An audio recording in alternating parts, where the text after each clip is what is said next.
Public ट्रान्सपोर्टमध्ये मी travel करते, कारण मी उगाचच खर्च मला आवडत नाही. सो एकदा मी बसमध्ये होते, तर पुढे ती महिला तिचे मिस्टरांनी बसले होते. तिनं माझ्याकडे खूप वेळा बघितलं आणि मी म्हटलं असंच बघितलं असेल. मग तिनं असं व्हिडिओ काढला आणि असं मला व्हिडिओ मागे असं म्हणजे मागे वळाली अशी आणि मला दाखवला, तुम्ही यांना ओळखता का?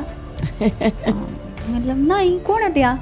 त्यांनी माझाच व्हिडिओ प्ले करून मलाच दाखवत होत्या. म्हटलं हो माधुरी पवार आहेत या? नाही मला नाही माहिती. म्हटलं हो तुमच्यासारख्या दिसत आहेत त्या. म्हटलं हो बघू बघू असं म्हणलं. हां मग मला त्यांनी सजेशन पण दिलं, तुम्ही आहे ना फक्त लावणी शिका, मग तुम्ही सेम माधुरी पवारसारखा करणार बघा तुम्ही.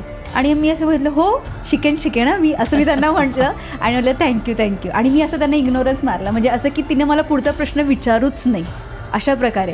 आणि तिचीच 2 मुलं माझ्या बॅकसीटला बसली होती आणि त्यांनी माझं अख्खं इंस्टाग्राम चाळून काढलं होतं आणि ते एकमेकांना कुजबूत असे बोलत होते, अरे तीच आहे आणि ती नाही म्हणते.